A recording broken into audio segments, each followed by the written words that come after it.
Salam saudara terkasih dalam Kristus, salam jumpa kembali pada Renungan Harian Embun Pagi.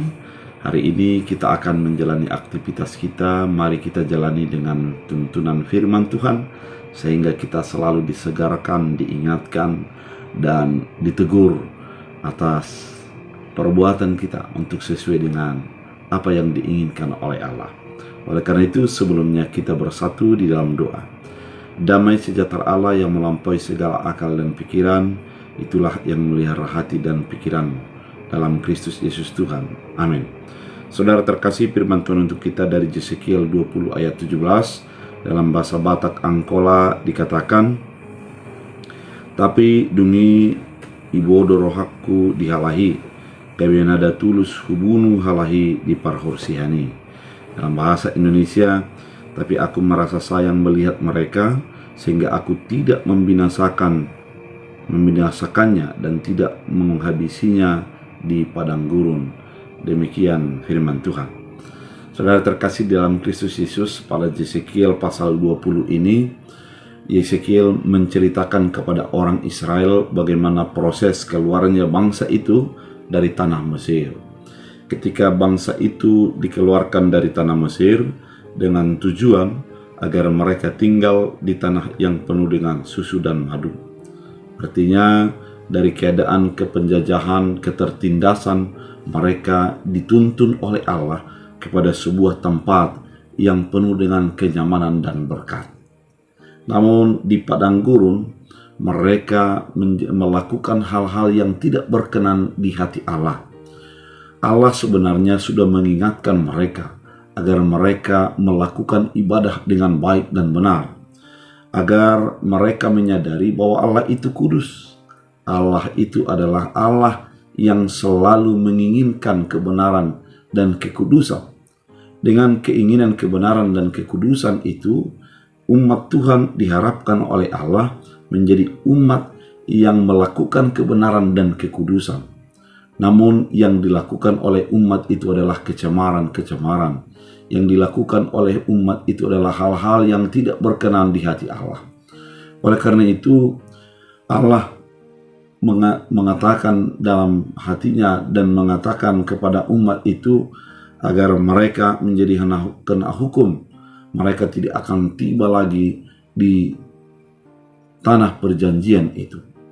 Namun ketika umat itu sudah kena hukum, di mana perjalanan mereka sampai 40 tahun di padang gurun, Allah mengatakan, "Saya mengasihi mereka juga." Sehingga Allah mengatakan kepada keturunan-keturunan mereka agar mereka melakukan kekudusan dan kebenaran, karena Allah mengasihi mereka. Saudara terkasih di dalam Kristus Yesus, dari kisah ini yang mau dituntun bagi kehidupan kita adalah, sesungguhnya kalau kita diperhitungkan Allah atas kesalahan dan perbuatan kita, tidak ada sesuatu yang layak yang akan menjadi membanggakan dan membebaskan kita dari hukuman dan amarah Allah.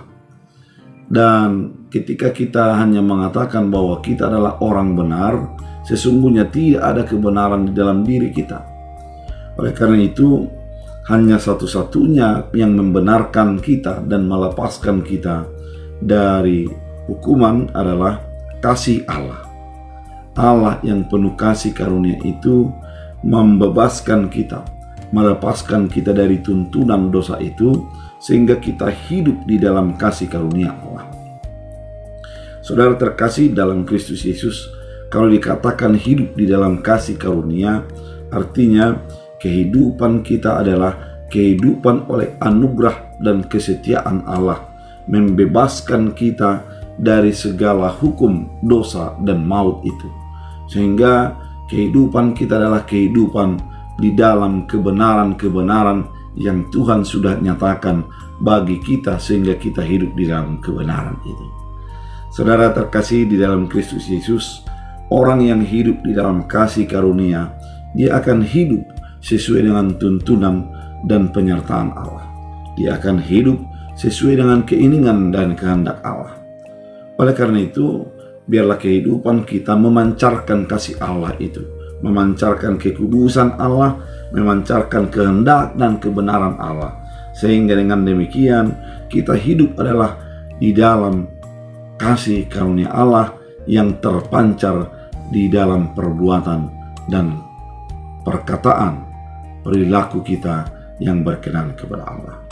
Saudara, carilah apa yang menjadi berkenan kepada Allah, lakukanlah itu, dan biarlah engkau menjadi memperlihatkan kasih karunia. Kita berdoa. Terima kasih Tuhan atas berkat dan penyertaan Tuhan.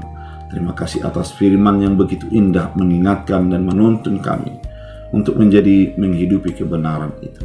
Biarlah firman ini menjadi kekuatan bagi kami, sukacita bahwa sesungguhnya kami dihukum, namun kebenaran Allah telah melepaskan kami. Biarlah firman-Mu menjadi sukacita dan menuntun kami melakukan kehendak-Mu.